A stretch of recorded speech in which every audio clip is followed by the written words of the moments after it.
கூலி படம் எப்படி இருக்கு? எனக்கு இந்த படம் பிடிச்சிருந்துச்சு. ஒரு 3.5ல 4 ஸ்டார்ஸ் கொடுப்பேன். 5 ஸ்டார்ஸ்க்கு ரொம்ப மொக்க படமும் இல்லை, ஒரு நல்ல படம் சூப்பரான படம் அப்படின்னு சொல்கிற மாதிரி இல்லை. இதான் என்னோட ஃபைனல் ஆன்சர். டைட்டில் ஒன்றா இருக்குது, சொல்கிற வித்தியாசம் மாதிரி அப்படின்னா அப்படியே வருவேன். ஆக்சுவலாக இதான் என்னோட ஆன்சர், அவ்வளோதான். Written and directed by Lokesh Kanagaraj அப்படின்ற பேரில் தான் எனக்கு நிறைய கேள்வி. என்ன சொல்கிறது, என்ன அது லோக்கிக்கிட்டேருந்து இப்படி ஒரு படமா, ரைட்டிங்கில் ரொம்ப வீக்காக இருக்குது அப்படின்றவங்களாம் நிறைய கேள்வி இருக்குங்க. அது நான் எதுவும் மிஸ் பண்ணிட்டேன்னா என்னன்னு தெரில. சொல்கிறேன், எனக்கு நிறைய கேள்வி இருக்குது இந்த படத்தில், என்ன அப்படின்ற மாதிரி. எனக்கு ஜெயிலர் படம் எனக்கு பிடிச்சிருந்துச்சு. ஸோ அதனால் இந்த படமும் எனக்கு பிடிச்சிருந்துச்சு. ஒரு யூஷுவல் கமர்ஷியல் ஆக்ஷன் த்ரில்லர் மூவின்ற மாதிரி தான் எனக்கு ஃபீல் ஆச்சு. ஸோ நம்ம டேரக்டர் லோகேஷ் கனகராஜ் அவர்கிட்டேருந்து ஒரு விஷயம் எதிர்பார்ப்போம். நான் எதிர்பார்ப்பேன், நான் என் பாயிண்ட் ஆஃப் வியூவில் மட்டுமே பேசுகிறேன் நான். ஓகேவா? ஸோ அவர் அவருக்குன்னு ஒரு கமர்ஷியல் ஆஸ்பெக்ட் ஒன்று இருக்கும்ல. ஸோ அதுக்குன்னு ஒரு பவுண்டரி செட் பண்ணி அதுக்குள்ளே மட்டும் தான் பண்ணுவார். அதை தாண்டி போக மாட்டார் மேக்ஸிமம். அவரோட எனக்கு ரொம்ப பிடிச்ச படம் கைதி, மாநகரம், விக்ரம், அதெல்லாம் சொல்வேன் நான். ரொம்ப அதெல்லாம் சூப்பரான படம். அதெல்லாம் எடுத்து பார்த்தீங்கன்னா இது அவர் தானே அப்படின்ற மாதிரி எனக்கு ஒரு ஃபீல் வருது இந்த படம் பார்க்கும்போது. மறுபடியும் சொல்கிறேன், எனக்கு படம் பிடிச்சிருக்கு. எங்கே எனக்கு பிரச்சனையாது அப்படின்னா written and directed by Lokesh Kanagaraj இந்த இடத்துல தான். நான் நிறைய நோட் பண்ணி வச்சிருக்கேன். ஏன்னா நான் பெருசாக ரிவ்யூலாம் பண்ணுறது இல்லைல்ல டேரெக்டாக படத்தை பற்றி. அதனால் எனக்கு டக்குனு மறந்துடுவேன். நான் நிறைய நோட் பண்ணி வச்சிருக்கேன். நிறைய கேள்விகள் இருக்குது எனக்கு. ஸோ அதெல்லாம் நான் கேட்குறேன். உங்களுக்கு ஆன்சர் தந்தால் கூட போடுங்க. நான் படத்தில் எதுவும் மிஸ் பண்ணிக்க கூட வாய்ப்பு இருக்குது. ஃபர்ஸ்ட் ட்ரெய்லர் பார்த்தோன்னா எனக்கு என்ன தோணுச்சுன்னா, ட்ரெய்லரில் எதுவும் ஹை மூமெண்ட்ஸ் இல்லை, படத்தில் வச்சுருப்பாங்க அப்படின்ற மாதிரி. அந்த ஒரு இது மட்டும் தான் நான் எக்ஸ்பெக்ட் பண்ணதே. ஸோ அதான் நான் எப்பயுமே எனக்குள்ளேயே நான் சொல்லிக்கிறது என்னன்னா, எக்ஸ்பெக்ட் எதுவுமே பண்ணாமல் நீ கம்ப்ளீட்டாக பிளாங்காக தான் போய் உட்காரணும் அப்படின்னு நான் அப்படி தான் போவேன். பட் இந்த படத்துக்கு ட்ரெய்லரில் எதுவும் வைக்கலை. ஸோ படத்தில் இருக்கும் அப்படின்ற மாதிரி ஒரு எக்ஸ்பெக்டேஷன் வச்சுட்டாங்க. அங்கே தான் எனக்கு பிரச்சனையே. ட்ரெய்லர் எப்படி இருக்கோ அதே மாதிரி தான் படமும் இருக்குது. அப்படியே தான் இருக்குது. ரொம்ப சட்டிலாக தான் போயிட்டே இருக்குது. ஒரு decent film with some high moments, அவ்வளோதான். கொஞ்சம் ஹை மூமெண்ட்ஸ் வருது. இன்னொன்று சொல்லணும்னா ஃப்ளாஷ்பேக். லியோ படத்தில் கொஞ்சம் சொதப்பன மாதிரி பண்ணிட்டாரு. அவர் நினச்சி எடுத்திருக்காரு. ஸோ அது வைக்க முடியாமல் போச்சுன்ற மாதிரி வச்சுக்கோங்களேன். அந்த ஃபில்ம் மேக்கிங்கில் ஏதோ ஒரு பண்ணிட்டாரு. ஸோ அதனால் அப்படி போயிடுச்சு. அந்த லியோ படத்தில் ஃப்ளாஷ்பேக் சீனே அப்படி போயிடுச்சு. ஆனால் இந்த படத்தில் அதுவுமே ஒரு சில பேர் ஒர்க் அவுட் ஆகல அப்படின்னு சொன்னாங்க. நான் விஎஃப்எக்ஸ் அதை பற்றி பேசலை. அது விடுங்க, அது அந்த அளவுக்குலாம் டாப் நாச் அப்படின்ற மாதிரிலாம் விஎஃப்எக்ஸ் பண்ணலை. அந்த எரிக்கிற அந்த சேரில் உட்காந்து எரியிற சீனா அது எதுவுமே பெருசாக விஎஃப்எக்ஸ்லாம் சரியில்லை. ஸோ அந்த ஃப்ளாஷ்பேக் போர்ஷன்லாம் நல்லாவே இருந்துச்சு. எங்கே ரஜினிகாந்த், சத்யராஜ்லாம் நல்லாவே பண்ணியிருந்தாங்க. விஎஃப்எக்ஸ் அந்த அளவுக்கு பெருசாக இல்லை. எனக்கு ஏஐயில் பண்ண மாதிரி கூட லைட்டாக ஃபீல் ஆச்சு. பட் நல்லா இருந்துச்சு. அந்த 90s 80s வர அந்த ஒரு ஃபில்டர் யூஸ் பண்ண மாதிரி இருந்துச்சு. சவுண்ட் எஃபெக்ட்டும் அதுக்கேற்ற மாதிரி மாற்றி நல்லாவே பண்ணியிருந்தாங்க. லியோவில் எந்த அளவுக்கு அடி ஆனாரோ ஸோ இதில் நல்லா பண்ணிட்டாரு. அதுவுமே நிறைய பேருக்கு பிடிக்கலன்ற மாதிரி கேள்விப்பட்டேன். என்னன்னு தெரில. ஃப்ளாஷ்பேக்குமே நல்லா இல்லை அப்படின்ற மாதிரிலாம் சொன்னேன். எனக்கு பிடிச்சிருந்துச்சு. எனக்கு ஒர்க் அவுட் ஆச்சு. அது நல்லாவே இருந்துச்சு. அந்த போர்ஷன்லாம் 30 வருஷத்துக்கு முன்னாடி நடக்கிறதா தான் காமிக்கிறாங்க. ஸ்ருதிஹாசன் பிரீத்தி கேரக்டர் ஒரு சீனில் எமோஷனலாக அழுது பேசுவாங்கள்ல ரஜினிகாந்த் அவர்கிட்ட, தேவா கிட்ட. அப்போ 29 வயசு அப்படின்ற மாதிரி சொல்லுவாங்க அவங்க. எனக்கு 29 வயசு ஆகுது, மற்ற பொண்ணுங்க மாதிரிலாம் இல்லை அப்படின்ற மாதிரிலாம் பேசிகிட்டு இருப்பாங்கள்ல, அழுது பேசிகிட்டு இருப்பாங்க. ஸோ அதில் ஒருவேளை ப்ரெக்னென்ட் ஆனதே தெரியாதுன்னு நினைக்கிறேன். சோபனா அவங்க பேர் என்னன்னு மென்ஷன் பண்ணலை படத்தில். ஸோ அவங்க ப்ரெக்னென்ட் ஆனதே தேவா கேரக்டர் தெரிலன்னு நினைக்கிறேன். அந்த யூனியன் லீடராக இருக்கும்போது ஒரு கொலை பண்ணுறாருல நாகார்ஜுனா அப்பா சேவியர், அந்த கேரக்டரை போட்டு தள்ளிட்டு அப்படியே போயிடுறாங்கன்னு நினைக்கிறேன். சத்யராஜும் அப்படியே பிரிஞ்சு வந்துடுறாரு. அப்படிலாம் காமிச்சிருந்தாங்க. அதுக்கப்புறம் பேசிக்கவே இல்லைன்ற மாதிரி தான் நினைக்கிறேன். அது என்னன்னு தெரில. 30 வருஷமாக 2 பேரும் பேசிக்கவே இல்லையா, இல்லை என்ன கதைன்னு தெரில. ஆனால் லாஸ்ட்டாக மேன்சனுக்கு மீட் பண்ண வந்திருக்காரு. அதுவும் மேன்சன் எப்படி தெரிஞ்சுன்னு தெரில. பேசிக்கவே இல்லாட்டி மேன்சன் பற்றியே தெரிஞ்சிருக்காது. தேவா கூலியாக எப்படி மேன்சன் ஓனராக மாறினாரு என்னன்னு தெரில. சத்யராஜ் அவர் எதுவும் ஹெல்ப் பண்ணியிருப்பாரான்னு கேட்டால் அதுவும் டவுட் தான். ஆனால் ஒரு மிடில் கிளாஸ் ஃபேமிலி மாதிரி தான் காமிக்கிறாங்க. காசும் கஷ்டப்படுறவங்க மாதிரி தான் காமிக்கிறாங்க. அது என்ன தெரியல. அதுவும் அதான் 30 வருஷமாக பேசிக்கிட்டு இருந்தாங்களா, இல்லை எப்படி மேன்சன் தெரிஞ்சு மேன்சனுக்கு எப்படி வந்தார், அதுவும் ஏன் பாதியிலே போயிட்டாரு, அதுவும் சரியாக நிறைய ஓப்பன் ஹெண்டட் மாதிரி தான் எனக்கு ஃபீல் ஆச்சு. ஸோ அதுவுமே எனக்கு நிறைய கேள்விகள் எழுப்புது. அது போக லாஜிக்கலாகவே நிறையாது என்னது அப்படின்ற மாதிரிலாம் எனக்கு ஃபீல் ஆச்சு. அதை நோட் பண்ணி வச்சிருக்கேன். ஒன்றா அப்படியே வர்றேன் நான். First A certificate. எதுக்கு ஏ சர்டிஃபிகேட் அப்படின்றது இன்ன வரைக்கும் எனக்கு புரியலை. அந்தளவுக்கு ரொம்ப கோரியா வயலன்ஸாக எதுவுமே இல்லாமல் தான் எனக்கு ஃபீல் ஆகுது. அந்த கொக்கியை போட்டு தூக்குறாங்கல்ல, ஸோ அது அந்த ஃபஸ்ட்டு சீனில். அப்புறம் அந்த ஊசி வச்சு இறக்குவாங்கள்ல அந்த கல்யாணியா அந்த கேரக்டர் பேர். ஸோ அது கூட ஓரளவு தான் காமிச்சாங்க. பட் ரொம்ப ஏ சர்டிஃபைடாக ரொம்ப வயலன்ஸ், நோ காம்ப்ரமைஸ் வயலன்ஸ்லாம் சொல்லியிருந்தார் இன்டர்வியூவில் லோகேஷ் கனகராஜ். அந்தளவுக்கு இருக்கிற மாதிரி எனக்கு பெருசாக ஃபீல் ஆகலை. ஜெயிலரில் தலையை வெட்டுற சீன்லாம் காமிச்சாங்க. ஏன் விக்ரம் படத்தில் கூட அந்த தலையை கட் பண்ணுற சீன் மாதிரிலாம் இருக்கும். அது அந்த பார்க்கும்போதே அவ்வளோ இதாக இருக்கும் ஒரு மாதிரியா. அது ஃபுல்லாக கூட கட் பண்ணிட்டாங்கன்னு தான் நினைக்கிறேன். படத்தில் வந்து ஆக்சுவலாக இருந்துச்சு தானே அந்த சீனு, தலை இல்லாமல் இருந்துச்சா இல்லையா சரியா ஞாபகம் இல்லை. பட் அந்த கழுத்தை இருக்கும் பார்த்தீங்களா, அந்த இதை பார்க்கும்போதே ஒரு மாதிரியா பான்றோம் என்னமோ மாதிரி இருக்கும். அந்த இது கூட அதில் பெருசாக எதுவும் இல்லை. ஆனால் ஏ சர்டிஃபிகேட் எதுக்குன்னா அதில் ஒருவேளை அதிகமாக அந்த சிகரெட் பீடியெல்லாம் ப்ரொமோட் பண்ணுற மாதிரி டைட்டில் கார்டிலேருந்து லாஸ்ட் வரைக்குமே அது இருக்குது. ஸோ அதனால் அதுவும் வச்சிட்டாங்களா, இல்லை இன்டர்வலில் வந்துட்டு குடிக்காமல் இருந்த ஒருத்தவங்களை குடிக்க வச்சிட்டாங்களே அதுக்காக பண்ணுறாங்களான்னு தெரில. மாஸ்டரில் எடுத்துக்கங்களேன், ஜேடி வந்துட்டு குடிச்சு ரொம்ப ஆல்கஹாலிக்காக இருப்பார், அதுக்கப்புறம் வேணான்ற மாதிரி இன்டர்மிஷனுக்கு அப்புறம் மாறுவார்ல. இதில் பார்த்தீங்கன்னா குடிக்காமல் இருப்பார். அந்த கீவேர்டு பவர் ஹவுஸ் அப்படின்ற அந்த கீவேர்டு வந்து சொன்ன உடனே அது குடிக்கிறாரு. குடிச்சா தான் அந்த இதெல்லாம் மாறுமான்னு தெரில. அந்த ஒரு சில மட்டும் தான் காமிக்கிறாங்க குடிக்கிற மாதிரி, அதுக்கப்புறமும் குடிக்கிற மாதிரியும் தெரில.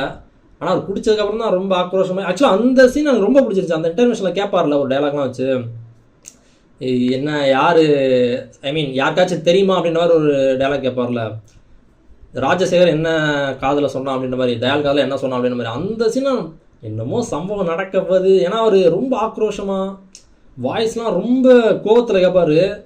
எந்தோ பயங்கர சம்பவம் இருக்குன்ற மாதிரி இருக்கும். பார்த்தா தண்ணியை போட்டு அது ஒரு மாதிரி போயிடும் வச்சுக்கலாம். அதுக்கப்புறமும் வேறு மாதிரி தயால் கூட சுற்றிட்டு மாதிரி இருக்கும். எனக்கு அந்த கேரக்டர்ஸ் பற்றி வரும்போது தான் தயால் மட்டும்தான் ஏதோ ஒரு மெயின் வில்லன்ற மாதிரி இருந்துச்சு. அந்த கேட் அண்ட் ராட் அந்த ஒரு கிளாஷுக்கு பார்த்தீங்களா சண்டை, அந்த எலியும் பூனை அடிச்சுக்கிற மாதிரி, அது வந்து தேவா அண்ட் தயால் ரெண்டு பேத்துக்கு தான் நடக்கிற மாதிரி இருக்குது. சைமன் கேரக்டர் வந்து பெருசாக எதுவும் ரொம்ப பியூர் வில்லன்ற மாதிரி எனக்கு ஃபீலே ஆகலை. தயால் வேணால் சொல்லுவேன் நான், பியூர் ஈவில் மாதிரி பண்ணுறாரு.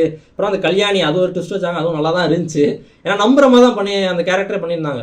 ரொம்ப அழுது பேசி என்னை கொண்டுடா அப்படின்றவங்க நிறைய பேசும். அதுக்கப்புறம் பார்த்தா ட்விஸ்ட் அடிங்க, அதுவுமே ஒரு பியூர் ஈவில்ன்ற மாதிரி தான் போர்ட்ரே பண்ணியிருந்தாங்க படத்தில்.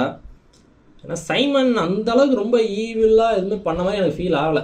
சைமன் நிறையா சொல்கிறாரு, எனக்கு எல்லாமே தெரியும், நீ வந்தது நீ ராஜசேகர் ஃப்ரெண்டுன்னு கூட எனக்கு தெரியுன்றவங்களாம் சொல்கிறாரு. அது போக அவர் இந்த புதைக்காமட்டது அது எப்படி தெரியாமட்டுச்சுன்னு தெரில. அவர் தயால் வந்து புதைக்க சொல்லியிருக்காரு, அது பாதியிலே விட்டு போயிட்டார்ல, தப்பிச்சு போக வச்சிட்டார்ல, அது எப்படி தெரியாமல் போச்சு அதெல்லாம் தெரில. டீல் பேசுனது முதற்கொண்டு ஒருத்தன் கேட்டு போய் சொல்லிடுறான், எல்லாமே தெரியும். அதுக்கு முன்னாடியே ராஜசேகர் ஃப்ரெண்டுன்ற வரைக்கும் தெரியுதுன்னா சொல்கிறாரு. பட் இது எப்படி அதுன்னு தெரில. அப்புறம் அதான் உபேந்திரா கேரக்டர் அது எடுத்தீங்கன்னா அது எனக்கு புரியவே இல்லை. அது எதுக்கு ஸ்டார்டிங் வந்து ரொம்ப மிஸ்டீரியஸாக கொண்டு போயிட்டு இருந்தாங்க. அது 114 அந்த ரூம் கிட்ட போனாலே அது யாரும் டிஸ்டர்ப் பண்ணக்கூடாது அப்படின்ற மாதிரிலாம் ரொம்ப இதாக பேசுனாங்க. எனக்கு புரியவே இல்லை. அது செகண்ட் ஹாஃபில் தான் ஒரு கிளைமேக்ஸ் ப்ரீ கிளைமேக்ஸ்லாம் காட்டுறாங்களே, எதுக்கு அவரை பொத்தி வச்சாங்க. நாங்கள் 18 பேர் இல்லை 19 பேர் நாங்கள் கூலி ஆட்கள் இங்கே இருக்கோம் அப்படின்னு ரஜினிகாந்த் சொல்கிறாரு. அந்த பில்டப்லாம் எதுக்கு என்னன்னே தெரியலை. எதுக்கு அவரை ஒளிச்சே வச்சுக்கிட்டு இருந்தாங்கன்னு எனக்கு சுத்தமாக புரியலை. அதே தான் தெரிஞ்சால் கமெண்ட்டில் போட்டு விடுங்க. எதுக்கு அந்த உபேந்திரா ரொம்ப மிஸ்டீரியஸாக கொண்டு போனானே அது அந்த அவசியமே இல்லாத மாதிரி தான் இருந்துச்சு. அவருக்கு அப்படி ஒரு இன்ட்ரோ கொடுக்கணும் அப்படின்றதுக்காக 18 இல்லை 19ன்றது அது என்ன காரணத்துக்காக அப்படி சொல்கிறான்னு தெரில. அது சர்ப்ரைஸ் பண்ணும் அப்படின்ற மாதிரி எதுவும் சொல்கிறாங்களா, அது என்ன கதை என்னன்னு தெரியல. ஆனால் உபேந்திரா சுத்தமாக புரியலை. அது எதுக்கு ஒளிச்சு வச்சு கொண்டு போனாங்கன்றது எனக்கு சத்தியமாக ஐடியாவே இல்லை.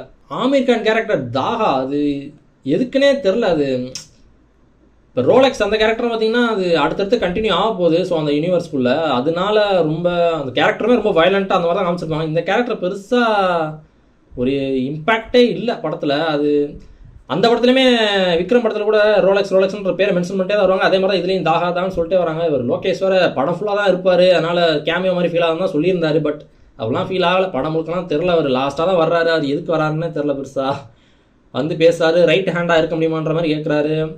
இவர் வந்து அவர் அப்பா கிட்ட பேசணும் அப்படின்னா போகிறாரு. அவர் அவ்வளோ பயப்படுறாரு. ஏன்னா ஃப்ளாஷ்பேக் போர்ஷன் அப்போ தான் காமிப்பாங்க. ஸோ அவ்வளோ பயப்படுறாரு. அவர் வெட்ட தான் போயிருப்பார். தாகா வந்து தேவா கேரக்டரை வெட்ட போயிருக்கோம், டக்குன்னு அங்கே நிப்பாட்டினா ஒரே வெட்டினா முடிஞ்சு. அங்கே தான் அவர் அப்பாவே பார்த்து பயப்படுறாரு. அப்படின்னா அந்த மாதிரி எதுக்கு ஒரு ஆளை உயிரோட வச்சுருக்கணும், அங்கேயே போட்டு தள்ளிட்டு போயிருக்கலாம் தேவா கேரக்டரை. அது ஏன் அவளை பயந்து அவர் கூட இருக்கணுமா, அவரை கூட வச்சுக்கணுமா அப்படின்ற மாதிரி ஒரு கேள்வி வருது எனக்கு. இன்னொன்று, எதுக்கு இந்த படத்தில் மல்டிபிள் ஸ்டார்ஸ்? ஏன்னா ஜஸ்டிஸ் பண்ண மாதிரியே தெரில. அதான் சொன்னேன், உபேந்திரா, ஆமீர் கான், சைமன் கூட அப்படி தான் ரொம்ப இது பண்ணிட்டாங்க. தயால் ஒரு கேரக்டர் நல்லா பண்ணியிருந்தாங்க, அது ஓகே. ரஜினிகாந்த் தயால் அவங்க ரெண்டுக்குள்ளே ஒரு நடக்கிற விஷயம் மாதிரி தான் போயிட்டுருக்கு. எனக்கு இந்த லோகேஷ் இன்டர்வியூஸ்லாம் பார்த்தீங்கன்னா, இது நான் ஆல்ரெடி முன்னாடி இருந்து மல்டி ஸ்டாரர் ஃபிலிம் தான் பண்ணிகிட்ருக்கேன் அப்படின்னு. மாநகரம், கைதி இல்லை, அப்புறம் மாநகரம், விக்ரம், லியோ, ஸோ அதெல்லாம் ஓகே தான். பட் ஒரு ஜஸ்டிஃபிகேஷனே இல்லையே இது. சும்மா அதுவும் மல்டி ஸ்டார்னால் எதுக்கு ஒரு ஸ்டேட்லேருந்து எடுக்கணும்? ஜெயிலரில் ஒன்று ஒரு மேஜிக், அது ஓகேவா? ஜெயிலரில் ஒன்று நடந்துச்சுங்க.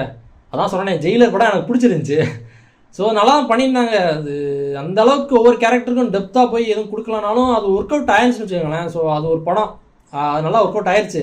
ஸோ அதே அது எதுக்கு ஃபாலோ பண்ணணும்? ஒவ்வொரு ஸ்டேட்லேருந்து ஒரு கேரக்டர் கூட்டிகிட்டு வந்து, நான் லோகேஷ் ஒரு இன்டர்வியூவில் சொல்லும்போது, முன்னாடி வந்து நான் மல்டி ஸ்டார் ஃபிலிம் தான் பண்ணிகிட்டு இருக்கேன், இது வந்து இது புதுசாக எதுவும் நான் பண்ணல அப்படின்ற மாதிரி தான் அவர் சொல்லிட்டு இருக்காரு. பட் எனக்கு அப்போயே அந்த ஃபீல்லாம் இருந்துச்சு. அந்த ஃபீலிங் எனக்கு எதுக்கு ஒவ்வொரு ஸ்டேட்லேருந்து கூட்டிகிட்டு வரணும் அப்படின்ற மாதிரி. அது பேன் இந்தியன் எதுலையோ ஒன்றில் பார்த்தேன் நான், பேன் இந்தியன் ஃபிலிம் எடுக்க சொன்னால் பேன் இந்தியன் ஸ்டார்ஸ் ஃபிலிம் எடுத்துக்கிட்டு இருக்காங்க அப்படின்ற மாதிரி தான் அந்த பார்த்து தான் எனக்குமே ஃபீல் ஆகுது. இப்போது ஒவ்வொரு ஸ்டேட்லேருந்து தான் கூட்டிகிட்டு வந்து பண்ணணும் அப்படின்றது என்ன? அது சும்மா ஒவ்வொரு ஆடியன்ஸாக கவர் பண்ணுறதுக்கு, ஒவ்வொரு ஸ்டேட்டில் உள்ள ஆடியன்ஸை இழுக்கிறதுக்கு நம்ம இதெல்லாம் பண்ணணுமா? KGF 2 அதுதான், அந்த KGF 2 படத்தை எடுப்பாங்களா, அவங்க தான் பண்ணியிருப்பாங்க. மொத்தமாக கன்னடா இண்டஸ்ட்ரியில் என்னவோ அதை மட்டும் தான் அப்படி பண்ணியிருப்பாங்க. அது பயமாக ரீச் ஆகிருக்கும். ஸோ அப்படி தான் தமிழ்நாட்டில் என்னவோ அதை இங்கே உள்ள ஸ்டார்ஸை வெளிலேருந்து ஸ்டார்ஸ் எடுக்கவே கூடாதெல்லாம் கிடையாது, மற்ற ஸ்டேட்லேருந்து ஸ்டார்ஸ் எடுக்கவே கூடாதெல்லாம் கிடையாது. பட் அது ஒவ்வொரு ஸ்டேட்லேருந்து ஒவ்வொரு ஸ்டார்ஸு அப்படின்றது அப்படியே தெரியுது, அப்பட்டமாக தெரியுது அது. ஸோ அது அப்படி பண்ணி தான் பேன் இந்தியன் ஃபிலிம் எடுக்கணும் அப்படின்றது ஒரு இதுவும் கிடையாது. இப்படி பண்ணால் தான் அது பேன் இந்தியன் ஃபில்மாகவே மாறும் அப்படின்னு நினச்சிக்கிறாங்க போல். அது சத்தியமாக ஐடியா. யார் இது லோகேஷ் இதை டிசைட் பண்ணுறாரா இல்லை அது ப்ரொடக்ஷன் ஹவுஸ் அப்படி சொல்லியிருக்காங்களா என்னன்னு தெரியல. நாகார்ஜுனோட்டெல்லாம் 7 தடவை நரேஷன் பண்ணேன் அப்படின்னவெல்லாம் என்னங்க, அவன் அந்த கேரக்டரும் பெருசாக நல்லாவும் இல்லை. அப்புறம் போலீஸ், இந்த படத்தில் போலீஸ் அப்படின்றதுக்கே வேலை இல்லாத மாதிரி இருக்குது. போலீஸ் அந்த அண்டர் கவரை அமைச்சு வைப்பாங்கல்ல தயாவில், ஸோ அங்கே மட்டும் தான் போலீஸாக ஒரு சில பேரை காமிக்கிறாங்க. சரியாக எனக்கு ஞாபகம் இல்லை அதுவுமே. ஆனால் அவங்களுமே யூனிஃபார்மில் இருந்தாலும் சரியாக தெரில எனக்கு. மற்ற எல்லாமே அந்த ப்ளூ கலர் அந்த ட்ரைனிங் பண்ணிருந்தாங்கல்ல, ஸோ அந்த மாதிரியான ஒரு யூனிஃபார்ம் தான் இருந்தாங்க. ப்ளூ கலர் ஸ்வெட்டர் மாதிரி சம்திங் எதாவது போட்டிருந்தாங்கல்ல. ஸோ அப்போ மட்டும்தான் போலீஸ் யூனிஃபார்மில் காக்கி சட்டையில் இருக்கிற மாதிரி ஒரு சில பேர் காமிச்ச மாதிரி தான் இருக்குது. சரியா அதுவுமே ஞாபகம் இல்லை எனக்கு. போலீஸ் இன்ஃபார்மர்னு நிறைய பேர் அமைச்சு வைக்கிறாங்க. அங்கேருந்து இன்ஃபர்மேஷன் கொண்டு வரணும் அப்படின்னு சொல்லி ஃபர்ஸ்ட் ஒருத்தர் தயால் அமைச்சு வைக்கிறாங்க. அவர் வந்து 1 வருஷம் வந்திருக்கு, அதுக்கப்புறம் எதுவும் வரல அப்படின்னா அடுத்த நெக்ஸ்ட் ஆக்ஷன் எதுவும் எடுக்க மாட்டாங்களா என்னன்னு தெரில எனக்கு. இவர் காளிதாஸ் வெங்கட அதுக்கப்புறம் ஒரு 6 வருஷம் கழிச்சு அமுச்சு வைக்கிறாங்க. அவர் 1 வருஷம் 1.5 வருஷம் வேலை பார்க்குறாரு. ஸோ அப்போ தான் மொத்தமாக 8 வருஷம் அப்படின்ற மாதிரி வருது. தயால் கிட்ட வந்து 8 வருஷம் அப்படின்ற மாதிரி. ஸோ இவர் இருக்காரு, இவரையும் போட்டு தள்ளிடுறாங்க. அதுக்கப்புறம் யாரும் அமுச்சு வைப்பாங்க, அப்படியே ஒவ்வொரு இன்ஃபார்மராக அமுச்சு வச்சுட்டே இருப்பாங்களா என்னன்னு தெரில. எது ஆக்ஷன் எதுவுமே எடுக்காத மாதிரி தான் இருக்குது. போலீஸ் அப்படின்றதுக்கே வேலை இல்லாத மாதிரி தான் இருக்குது இந்த வேர்ல்டில். என்னன்னே தெரில. ரொம்ப அதான் சொன்னேனே, ரைட்டிங்கில் ரொம்ப ஏதோ நிறைய மிஸ்டேக் பண்ண மாதிரி எனக்கு ஃபீல் ஆகுங்க. அதான் no police, only police informers மட்டும்தான் அப்படின்ற மாதிரி தான் எனக்கு ஃபீல் ஆகுது. அதுவும் போட்டு தள்ளிடுறாங்க. இந்த தயால் கேரக்டர் வந்துட்டு ஃபஸ்ட்டு போலீஸ் இன்ஃபார்மர்லாம் போகுது, அப்புறம் 2 பேர் பிளான் பண்ணி ஒரு இது பண்ணுறாங்க. அதில் இவங்க வந்து ஸ்மகுள் பண்ணுறாங்களா, அதை தூக்கி தான் அந்த பாத்ரூமில் ஒழிச்சு வைக்கிறாரா யாருக்கும் தெரியாமல். இல்லை அவர் சம்பாதிச்சதா, இங்கே வேலை பார்த்து சம்பாதிச்சதா என்னன்னு தெரில. 200 கோடி சம்பாதிச்சிருக்காரு. சம்பாதிச்சதுன்னே அப்போமே 200 கோடி சம்பாதிச்சு ஒரு இடத்துல பதுக்கி வைக்கிறாரு. அவருக்கு எவ்வளோ தான் தேவைப்படுது? ஏன்னா பயங்கரமாக செட்டில் ஆகிடலாம் அப்படின்ற மாதிரி தான் பிளான் போட்டு வர்றாங்க 2 பேரும். தயால் வந்து அதே டைமில் இவங்க வந்துருக்க மாட்டாங்க. கல்யாணி அந்த கேரக்டர் எப்படியும் லேட்டராக தான் ஜாயின் பண்ணியிருக்கும். தயால் வந்து 8 வருஷம் முன்னாடியே ஜாயின் பண்ணிட்டாரு. அந்த டைம்லாம் செக்கிங் இருந்துச்சா என்னன்னு தெரியல. ஒருவேளை தயால் தான் வந்து சைமன் கிட்ட சொல்லியிருப்பாரோ நம்ம அந்த மாதிரி நம்ம செக்கிங்லாம் பண்ணலாம் அப்படின்ற மாதிரி. கல்யாணி ஜாயின் பண்ண அப்புறம் அந்த மாதிரி சொல்லியிருக்கலாம்னு நினைக்கிறேன். இல்லை ஜாயின் பண்ண அப்புறம் கூட என்ன பேக்ரவுண்ட் வெரிஃபிகேஷன்லாம் மறுபடியும் பண்ணலாம். அது யார் யாரெல்லாம் தெரிலையோ புதுசாக வந்திருந்தாங்களோ அவங்களாம் கூட பண்ணியிருக்கலாம், என்னன்னு தெரில. அப்படி ஒருவேளை அப்படி பண்ணி தான் காளிதாஸ் வெங்கடே கண்டுபிடிக்க முடியலையே. 1.5 வருஷமாக அவருமே இன்ஃபார்மராக இருந்திருக்காரு. அது என்ன கதை அப்படின்னு தெரில. அதான் இல்லை 100% எல்லாத்துலேயும் கரெக்டாக பண்ண முடியாதுல்ல. ஸோ அதனால இந்த மாதிரி மிஸ் ஆகிருக்கலாம். ஆனால் எனக்கு தெரிஞ்சு தயால் தான் அந்த மாதிரி பண்ணியிருப்பாரோ அப்படின்ற மாதிரி ஒரு கேள்வி வருது. வெரிஃபிகேஷன் பேக்ரவுண்ட் வெரிஃபிகேஷன் எல்லாம் பண்ணலாம், வர்றவங்களை வந்துட்டு கரெக்டாக ஃபோன்லாம் பறிச்சு வச்சுட்டு ப்ராப்பராக செக் பண்ணி தான் உள்ளே அனுப்பணும் அப்படின்ற மாதிரிலாம் அவர் ஆர்டர் போட்டிருப்பாருன்னு நினைக்கிறேன். ஏன்னா இவர் எப்படி உள்ளே போய் சேர்ந்தார் எனக்கு அதுவுமே புரியலை. தயால் வந்து போலீஸ் இன்ஃபார்மாக போகிறாரு, கூலியாக தானே வேலை பார்க்க போயிருப்பார். இல்லை நான் அடியாளாக போகிறேன் அப்படின்ற மாதிரி அங்கே உள்ளவங்களும் சரி தயாலும் சரி எப்படி நான் அடியாளாக போகிறேன் அப்படின்ற மாதிரி போகிறாங்களா, இல்லை கூலி வேலை கேட்டு தான் போய் அதுக்கப்புறம் ப்ரொமோஷன் வாங்கி அடையாளம் மாறாங்களா, அதுவும் என்னன்னு தெரியல. முக்கியமானது கிரிமேட்டர், அந்த சேர் இருக்குது பார்த்தீங்களா, அந்த சேர் வந்துட்டு ஃபஸ்ட்டு ஒரு கண்டுபிடிக்கிறாரு. ஒரு சின்ன சின்ன அனிமல்ஸ்லாம் செத்துட்டா அதை வச்சு எரிக்கிற மாதிரி கண்டுபிடிக்கிறாரு. ஸோ அது ஓகே. அதுக்கப்புறம் ஓவர் நைட்டில் இப்படி டக்குன்னு ஒரு மனுஷனை எரிக்கிற அளவுக்கு கண்டுபிடிக்கிறாரு அப்படின்ற மாதிரி இதில். அதுக்கும் முன்னாடி எனக்கு ஒரு என்ன கேள்வி வருதுன்னா, நாகார்ஜுனா இவ்வளோ பெரிய வில்லன், அவருக்கு எப்படி டெட் பாடிஸை கிளியர் பண்ணுறது அப்படின்னு சுத்தமாக ஐடியா இல்லையா? அது இன்னும் எனக்கு எப்போ ஸ்ட்ராங்காக எனக்கு தோண கிளம்புதுன்னா, இந்த பார்க்கிங்கில் ஒரு ஃபைட் வந்து பார்த்தீங்களா, ரஜினிகாந்த் வந்து ஒருத்தர் கட்டி போட்டு வச்சுருப்பாங்க, ஆல்ரெடி 2 கோடி அவன்கிட்ட இருக்குது. ஸோ இவனும் ஒரு இன்ஃபார்மர் தான், ஆப்போனன்ட் டீமில் இருந்து வந்து இங்கே ஸ்பை வேலை பார்த்துட்டு இருக்கான். ஸோ இவனை இன்ஃபார்மர்னு சொன்னால் இன்னும் 2 கோடி கிடைக்கும். ஸோ நீ வந்து சேர்ந்துக்க அப்படின்ற மாதிரி கேட்பாங்களோ. ஸோ அப்போ ஒரு ஃபைட் நடக்கும். எல்லாரையும் கொண்டுட்டு அவர்கிட்ட போயிட்டு பேசிகிட்டு இருப்பார், காரில் உட்காந்துருப்பார், பேசிகிட்டு இருப்பார். இந்த மாதிரி டெட் பாடிஸ் அப்படின்ற மாதிரி சொல்லுவார். எங்கள் ஆளுங்களை வச்சு நான் கிளியர் பண்ணிடுறேன் அப்படிம்பாரு. எனக்கு அங்கே தான் இன்னும் ஸ்ட்ராங்காக எனக்கு தோணப்படுது, என்ன இது இப்போ ஆப்போனன்ட் டீமில் உள்ள அந்த குரூப்புக்கு டெட் பாடிஸை கிளியர் பண்ணுறது எப்படின்னு தெரிஞ்சிருக்கு. ஐ மீன் அது பெரிய விஷயன்ற மாதிரி எனக்கு அது கொண்டு போனதே அது எனக்கு அது ஆச்சரியமாக தான் இருக்குது. எப்படி லோகேஷ் இந்த மாதிரி ஒரு காரணத்தை பிடிச்சிக்கிட்டு போனார் அப்படின்றது. அந்த குரூப்பில் இருந்து இங்கே ஒருத்தன் ஸ்பை வேலை பார்க்க வர்றனால என்ன சைமன் வந்து என்ன பண்ணி இவ்வளோ பெரிய ஆளானா, ஹார்ட் டிராஃபிக்கிங் அப்படின்ற ஒரு மேட்ரு தான் பண்ணி இவ்வளோ பெரிய ஆளாகிட்டு இருக்கான், ரொம்ப சம்பாதிக்கிறான் அப்படின்றது. ஸோ அதே மாதிரி இங்கேருந்து ஒருத்தனை அங்கே அந்த ஆப்போனன்ட் டீமில் ஸ்பையாக போக வச்சு அவங்க எப்படி டெட் பாடிஸ் எல்லாம் கிளியர் பண்ணுறாங்க அப்படின்ற மாதிரி தெரிஞ்சுக்க அனுப்பிச்சு வச்சுருந்தா இன்னும் பெரிய ஆளாக இருந்திருக்கலாம்னு நினைக்கிறேன். இந்த மாதிரி சேரு இந்த கான்செப்டே கொண்டு வர தேவையில்ல. ஸோ யோசிச்சு வரலாம், ஆப்போனன்ட் டீம் அசால்ட்டாக டெட் பாடிஸ்லாம் கிளியர் பண்ணிடுறாங்களாமா. அதுவும் ஒரு அடியால் சொல்லிட்டு இருக்கான், அவன் ஒரு ரைட் ஹேண்டுன்னு நினைக்கிறேன். அந்த கேரக்டர் தான் இங்கே ஸ்பை வேலை பார்க்க வந்திருக்கு. ஸோ அது வந்து எங்கள் ஆளுகளை வச்சு நான் கிளியர் பண்ணிடுறேன் அப்படின்ற மாதிரி அசால்ட்டாக சொல்லிடுறாரு. இது எனக்கு புரியலை. அது இவ்வளோ பெரிய கேரக்டர் சிண்டிகேட் ரூல்ஸ்லாம் மீறி ஒரு வேலை பார்த்துட்டு இருக்காரு, அவருக்கு டெட் பாடிஸ் கிளியர் பண்ணுறது அப்படின்னு தெரிலையா அப்படின்றதான் எனக்கு ஒரு மிகப்பெரிய கேள்வி. எனக்கு அங்கே தான் படத்திலே ஆக்சுவலாக அங்கே தான் ஸ்டார்டிங் பாயிண்ட்டை யோசிச்சு பாருங்களேன், டெட் பாடிஸ் எப்படி கிளியர் பண்ணணும்னு தெரில. ஸோ அப்போ தான் ராஜசேகர் வராங்க. ஒரு இடத்து மேலே ராஜசேகர் ஏதோ ஒரு கிளறி தயாலியார்ன்ற மாதிரி ஏதோ கண்டுபிடிச்சிட்டார் போல், அதுவுமே சரியாக காமிக்கலை. அவர் வந்து அடிச்சிட்டாரு, நீ எப்படி இதெல்லாம் ஏன் கொடுத்த வேலையை மட்டும் பாரு, எது தேவையான வேலையாக பார்த்துட்டு சொல்லி அடித்து அவரையும் கொண்டுறாங்க. ஸோ அதுக்கப்புறம் உள்ளே வராரு, ஃப்ரெண்டுக்காக தான் வர்றாரு. பட் அது கூலின்னு அவர் பேசுகிறாரு. ஆனால் கூலிக்காக என்ன பண்ணிட்டான்ற மாதிரி எனக்கு சுத்தமாக அதுவுமே எனக்கு புரியலை. என்ன பண்ணிட்டாரு கூலிக்காக அப்படின்ற மாதிரி தான் இருக்கேன். வேலை பார்க்குறவங்களுக்காக என்ன பண்ணார், என்ன எக்ஸ்போஸ் பண்ணாங்க. அந்த போலீஸே இல்லையே அந்த யூனிவர்ஸில், போலீஸே இல்லையே கூலி யூனிவர்ஸில். எல்சிஓ அந்த படங்கள் எல்லா படங்களையும் போலீஸ் வந்துடுவாங்க. மாநகரத்தில் கூட போலீஸ்ன்றது ஒரு கேரக்டரு, கரப்டட் காப் கூட இந்த படத்தில் காமிச்ச மாதிரி எனக்கு ஃபீல் ஆகலை. அது போலீஸ் தயால் கேரக்டர் அப்படி தான், கரப்டட் காப் தான் கல்யாணி அவங்களும். பட் எங்கடா போலீஸ்ன்ற மாதிரி தான் இருக்குது. யார்கிட்ட போய் இவங்க சொல்லி எக்ஸ்போஸ் பண்ணி இது பண்ணுவாங்க, சுத்தமாக ஐடியாவே இல்லை. நிறையாது அப்புறம் தயால் வந்து தப்பிச்சு போயிரும்ல. ஸோ அந்த கேரக்டர் போனதுக்கப்புறம் அங்கேருந்து முடிக்க வேண்டிய வேலையெல்லாம் நீ தான் முடிக்கணும் அந்த மாதிரி சொல்லி ஒரு இதாக பார்த்துட்டு இருக்காருல. ஸோ அப்போ கூட ஃபோட்டோ வீடியோ இதெல்லாம் எடுக்கலாமே. தேவா இங்கே நடக்கிறதெல்லாம் எக்ஸ்போஸ் பண்ணியிருக்கலாம், ஃபோட்டோ வீடியோ ஏதாச்சும் எடுத்து. இல்லை அவர்கிட்ட இருந்தும் ஃபோனை வாங்கி வச்சிடுறாங்களா, அது என்ன தெரியல. யாருக்கெல்லாம் அந்த வெரிஃபிகேஷன் ப்ராசஸ் நடக்குதுன்னு எனக்கு புரியல. அந்த கூலியாக ஒர்க் பண்ணுறாங்களா போர்ட்டில் அந்த யூனிஃபார்ம் போட்டுக்கிட்டு, ஸோ அவங்க மட்டும் தான் அந்த வெரிஃபிகேஷன் ப்ராசஸ் நடக்குதா. ஏன்னா ஸ்ருதிஹாசன் அவங்களும் நடந்த மாதிரி காமிக்கல. ஸ்டார்டிங் 2 பேர் வரும்போது வெரிஃபை பண்ணணும் அப்படின்னு சொல்லும்போது இந்த மாதிரி அசிங்கப்படுத்துறவெல்லாம் வச்சுக்காது அப்படின்ற மாதிரி கையை பிடிச்சலாம் முறுக்குவார். ஸோ யாருக்கெல்லாம் அந்த வெரிஃபிகேஷன் ப்ராசஸ் நடக்குது அதுன்னு சரியாக தெரியலை. அதான் கூலிக்காக அங்கே வேலை பார்க்குறவங்களும் என்ன ஒரு நல்ல இது பண்ணிட்டாரு அப்படின்ற மாதிரி ஸ்டார்டிங்கில் கொலை பண்ணார், இந்த மாதிரி கடலில் போட்டுருவாங்க அப்படின்னு தெரிஞ்சதுக்கப்புறம்.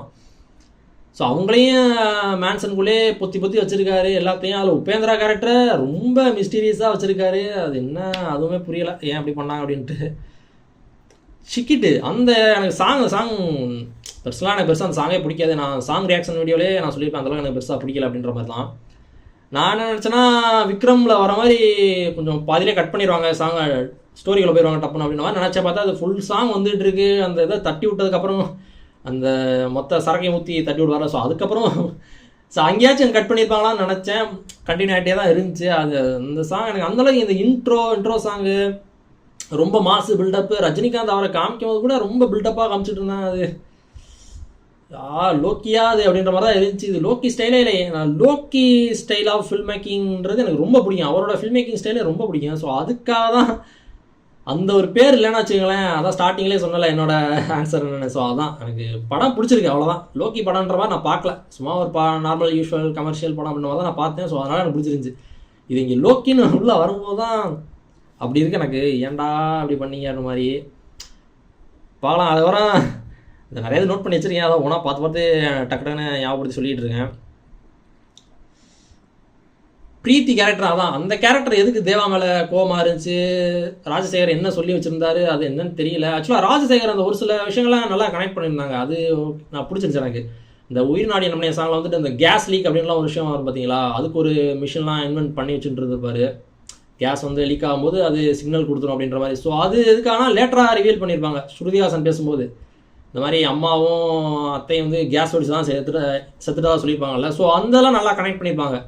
ஸோ அதுக்காக தான் அந்த டைமில் அவர் படிச்சுட்டு இருந்தவர் போல். அப்புறம் சயின்டிஸ்ட் ஆனதுக்கப்புறம் அதெல்லாம் ஒரு தான் மிஷினாக கண்டுபிடிக்கிறாரு. அப்புறம் இம்போர்ட் அந்த கிரிமேட்டர் பண்ணுறதுக்கான பார்ட்ஸ்லாம் தேவைப்படும்ல, ஸோ அதுக்காக இம்போர்ட் பண்ணதெல்லாம் நார்மலாக சொல்லியிருப்பார். சார்லி வந்து இந்த மாதிரி இம்போர்ட் பண்ணி தான் அந்த மிஷின் பண்ணார் அப்படின்ற மாதிரி. ஸோ அதுக்கப்புறம் அதை ரிவீல் பண்ணியிருப்பாங்க.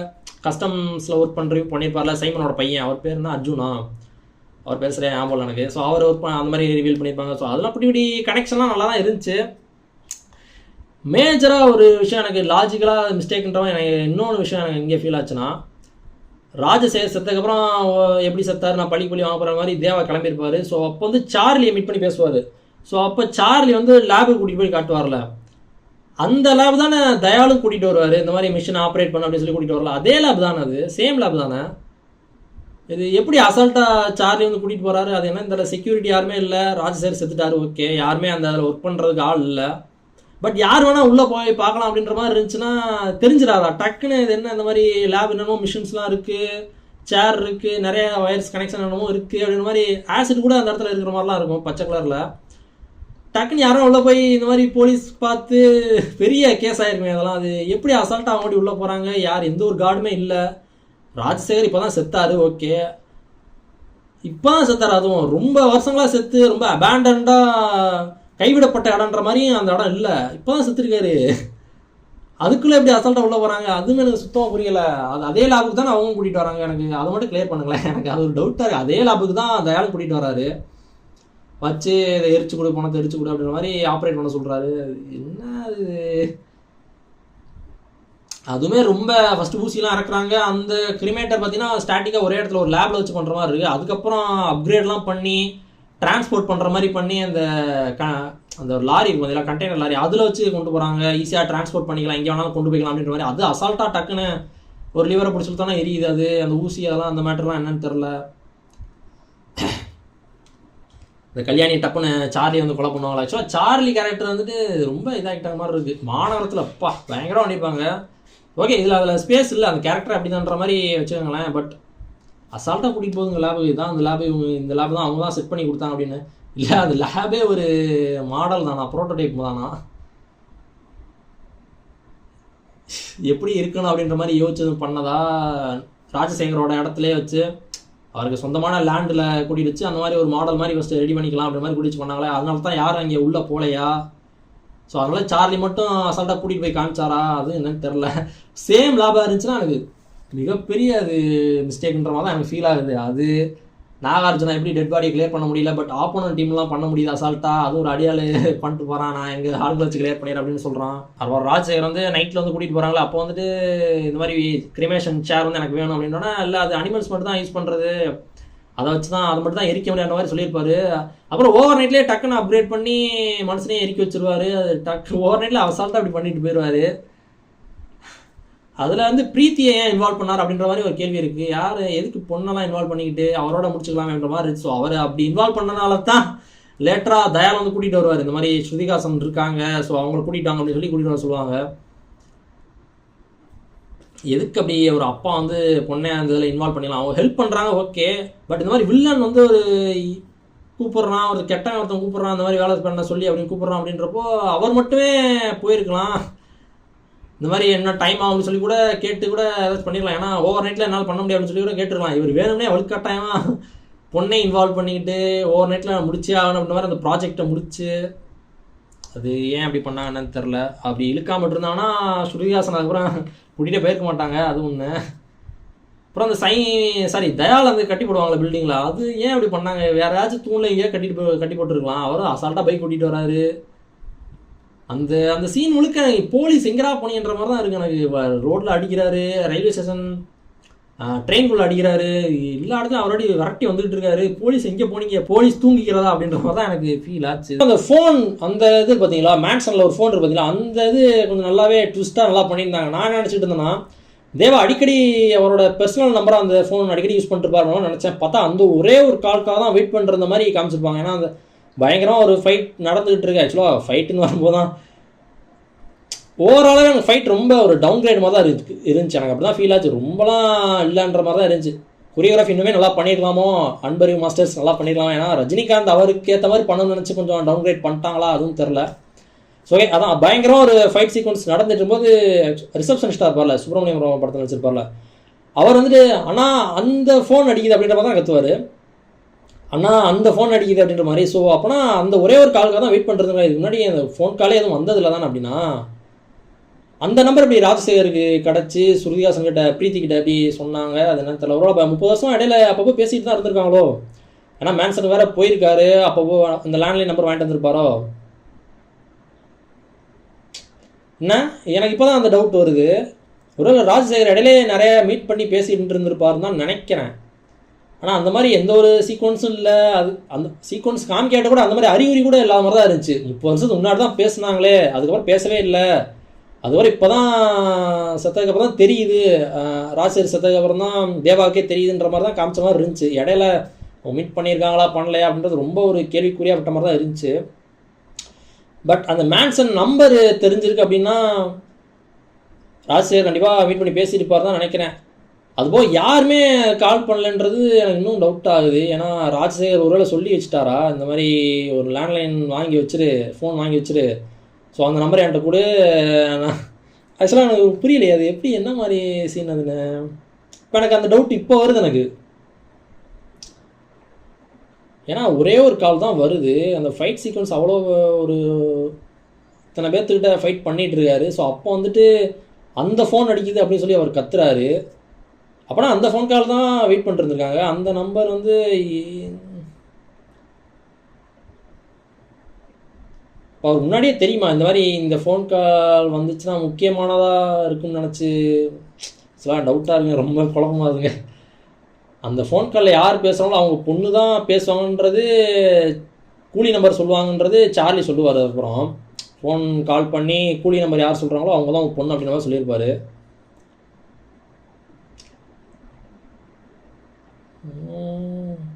அது சத்தியமாக ஐடியா இல்லை. இப்போ அது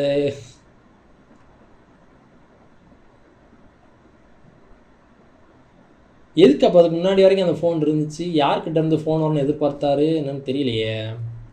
சத்தியமான ஐடியா இல்லைங்க, ரொம்ப குழப்பமாக இருக்குது. ஏன்னா அந்த ஒரு ஃபோன் காலுக்காக தான் வெயிட் பண்ண மாதிரி இருக்குது. அந்த ஃபோன் யார் பண்ணுறாங்களோ அது முக்கியமான கால்ன்ற மட்டும் நல்லா தெரியுது. பட் அது பொண்ணு அடிப்பாங்க, கூலி நம்பர் சொல்லுவாங்கன்றது சார்லி தான் அதுக்கப்புறம் சொல்லுவார். ஃபைட் சீக்வன்ஸ் அப்போ ஃபஸ்ட் டைம் அப்போ தான் அந்த ஃபோன் கால் அடிக்குதுன்னா அது முன்னாடி வரைக்கும் யார்கிட்ட பேசியிருந்தாரு, இல்லை பேசவே இல்லையா? ஏன்னா ஃபஸ்ட் டைம் அடிக்கிற மாதிரி தான் எனக்கு இப்போயுமே படம் பார்த்த வரைக்கும் அப்படி தான் தோணுது. ஸோ அது முன்னாடி வரைக்கும் யார்கிட்ட எதுக்காக அந்த ஃபோன் இருந்துச்சு? ஒரு ராஜசேகர்கிட்ட மட்டும் பேசுறதுக்காக வச்சுருந்தாரா, அது என்னன்னு தெரியல. ஏன்னா ஸ்டார்டிங்கில் அண்ணன் மட்டும் தான் யூஸ் பண்ணுவார் அந்த ஃபோனை அப்படின்ற மாதிரி தான் சொல்லியிருப்பாங்க. ஸோ அதான் ராஜசேகர்கிட்ட மட்டும்தான் அவர் பேசிகிட்டு இருந்திருப்பார்னு நினைக்கிறேன். அவர்கிட்ட மட்டும் தான் அந்த நம்பர் கொடுத்துருப்பாரோ என்னமோ. ஸோ இடையில அப்போ மீட் பண்ணி பேசியிருக்க வாய்ப்புகள் இருக்குது நிறையா. இருக்கா இல்லையா அப்படின்றதும் தெரியலங்க, சும்மா நானும் ஒரு கெஸ்ஸிங்கில் சொல்லிட்டுருக்கேன். இப்போ தான் அந்த நிறைய டவுட்ஸ்லாம் எனக்கு வந்துகிட்டு இருக்கு. ஸோ அதுக்கப்புறம் தான் சார்லி சொல்லியிருப்பாரு உன் கூலி நம்பர் சொன்னால் அவங்க தான் அவன் பொண்ணு அப்படிம்பாங்க. அப்புறம் தான் பிரீத்தி அந்த ஃபோனுக்கு கால் பண்ணி பேசுவாங்க. ஸோ அதான் அந்த ஒரு டவுட்டு தான். அப்போ தான் ஃபஸ்ட் டைம் அந்த ஃபோன் கால் அடிக்குதா அந்த ஃபைட் அப்போது. ஏன்னா அவர் சொல்கிற டைலாக் அப்படி தான் இருந்துச்சு, அந்த ஃபோன் அடிக்குதுன்னா அப்படின்ற மாதிரி கத்துவார். ஸோ அவரே ஒரு எக்ஸைட்மெண்ட்டில் என்ன அந்த ஃபோன் அடிக்குது அப்படின்ற மாதிரி கத்துற மாதிரி தான் எனக்கு ஃபீல் ஆச்சு. ஸோ நான் நினச்சேன்னா அப்போ தான் ஃபஸ்ட் டைம் அந்த ஃபோனே அடிக்குது அப்படின்ற மாதிரி நினச்சேன். பட் ராஜசேகர்கிட்ட அந்த நம்பர் இருக்குது அப்படின்னா முன்னாடியே அவர் பேசிகிட்டு இருந்திருக்க வாய்ப்புகள் இருக்குது. ஸோ மியூச்சுவல் ஃப்ரெண்ட் மாதிரி ஸ்டார்டிங்கில் ஒருத்தர் காமிச்சாங்கல்ல, 2 பேருக்கும் தெரிஞ்ச ஒருத்தர் மாதிரி. ஸோ அவர் தான் சொல்லியிருப்பார் ராஜசேகர் இறந்துட்டார் அப்படின்ற மாதிரி. ஸோ அதனால் எனக்கு தெரிஞ்சு பேசிக்கிட்டு இருந்திருப்பாங்கன்னு தான் நினைக்கிறேன். இடையில அந்த ஃபோன் யூஸ் பண்ணி அவர்கிட்ட மட்டும்தான் அந்த நம்பர் இருந்திருக்குன்ற மாதிரி எனக்கு ஒரு கெஸ்ஸிங். ராஜசேகர்கிட்ட மட்டும்தான் அந்த லேண்ட்லைன் நம்பரே இருந்திருக்கு. பார்க்கலாம், இது சத்தியமாக ஐடியாவே இல்லை சொல்லுவேன் அப்படின்னு. இவ்வளோதான் என்ன தான் இவ்வளோ இது சொன்னாலும் கூட எனக்கு கூலி படம் பிடிச்சிருக்கு.